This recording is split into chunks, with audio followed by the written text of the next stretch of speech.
एक बार की बात है कि एक शिष्य अपने गुरु का बहुत आदर सम्मान किया करता था। गुरु भी अपने इस शिष्य से बहुत स्नेह करते थे, लेकिन वह शिष्य अपने अध्ययन के प्रति आलसी और स्वभाव से दीर्घसूत्री था। सदा स्वाध्याय से दूर भागने की कोशिश करता तथा आज के काम को कल के लिए छोड़ दिया करता था। अब गुरुजी कुछ चिंतित रहने लगे कि कहीं उनका ये शिष्य जीवन संग्राम में पराजित न हो जाए। आलस्य में व्यक्ति को अकर्मण्य बनाने की पूरी सामर्थ्य होती है। ऐसा व्यक्ति बिना परिश्रम के ही फलोपभोग की कामना करता है। वह शीघ्र निर्णय नहीं ले सकता और यदि ले भी लेता है तो उसे कार्यान्वित नहीं कर पाता। यहाँ तक कि अपने पर्यावरण के प्रति भी सजग नहीं रहता है और न भाग्य द्वारा प्रदत्त सुअवसरों का लाभ उठाने की कला में ही प्रवीण हो पाता है। उन्होंने मन ही मन अपने शिष्य के कल्याण के लिए एक योजना बना ली। एक दिन एक काले पत्थर का एक टुकड़ा उसके हाथ में देते हुए गुरुजी ने कहा, मैं तुम्हें ये जादुई पत्थर का टुकड़ा 2 दिन के लिए देकर कहीं दूसरे गांव जा रहा हूँ। जिस भी लोहे की वस्तु को तुम इससे स्पर्श करोगे वह स्वर्ण में परिवर्तित हो जाएगी, पर याद रहे कि दूसरे दिन सूर्यास्त के पश्चात मैं इसे तुमसे वापस ले लूंगा।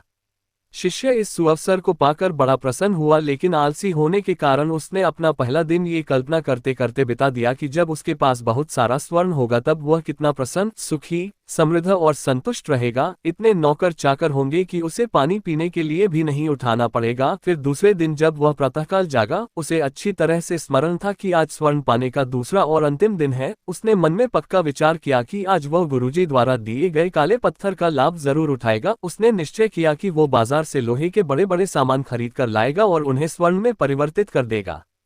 दिन बीतता गया, पर वह इसी सोच में बैठा रहा कि अभी तो बहुत समय है, कभी भी बाजार जाकर सामान लेता आएगा।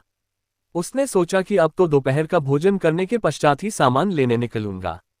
पर भोजन करने के बाद उसे विश्राम करने की आदत थी और उसने बजाय उठ के मेहनत करने के थोड़ी देर आराम करना उचित समझा। पर आलस्य से परिपूर्ण उसका शरीर नींद की गहराइयों में खो गया और जब वो उठा तो सूर्यास्त होने को था।